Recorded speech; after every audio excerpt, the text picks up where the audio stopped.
থেকে এসে বাড়িতে এক ফোঁটাও বাজার ছিল না, না সবজি না মাছ। 2-3 দিন কষ্ট করে কাটালাম। আজকে যেহেতু বনানীতে হাট, তো পুচুর বাবা ফোন করে বলল বের হও, হাটে যাব।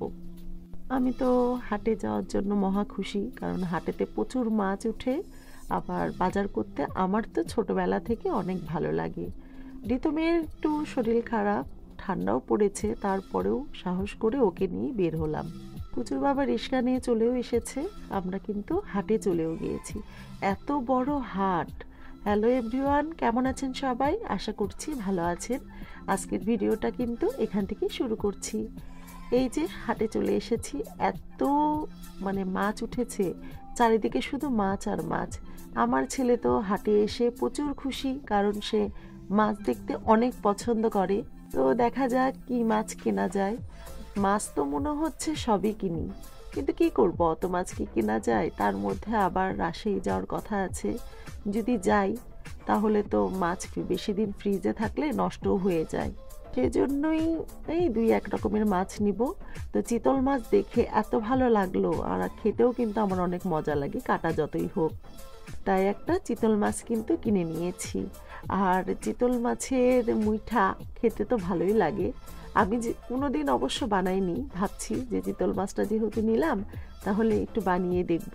আর এদিকে রয়েছিল হচ্ছে ঘাওড়া মাছ, যে যে ভাষায় ডাকে। তো যে ভাষা বলতে যে নামে ডাকে, আমি ঘাওড়া মাছ পছন্দ করি আমরা, তাই আমি নিলাম। আর এইদিকে মাছ টাছ কিনে চলে এসেছি সবজি বাজার করতে। এক ফোঁটাও সবজি ছিল না, তাই অল্প অল্প করে কিছু সবজিও কিনে নিয়েছি। আমার ছেলে তো আবার শেষ পর্যায়ে একটা বড় দেখে কাতল মাছ পছন্দ করেছিল, যে দোকানদারকে বলছে দাও দাও। ওর বাবা বাধ্য হয়ে তাজা নড়ছিল সেই কাতল মাছটাও কিন্তু কিনে নিয়েছে। আমরা হাট শেষ করে বাড়িতেও চলে এসেছি। এসে এই যে রাত এখন বাজে 10টার দিকে আমি মাছ ধুচ্ছি। একে একে সব মাছগুলো ধুয়ে টিফিন বাটিতে কিন্তু রেখে দিব। যেহেতু এতগুলো মাছ খুব তাড়াতাড়ি শেষ করা সম্ভব না, তাই কি করব, এই টিফিন বাটিতে রেখে একটু লেবু কেটে একটু দিয়ে দিব।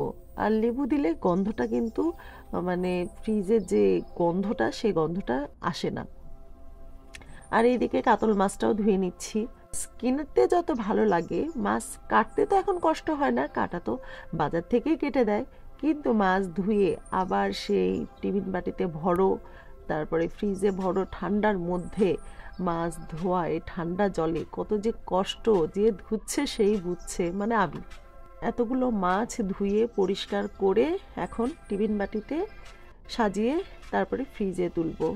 তো আজকে হাট বাজার করতে কিন্তু ভালোই লাগলো, মাছের বাজার করতে। তো ব্লগটি কেমন লাগলো অবশ্যই কিন্তু কমেন্টে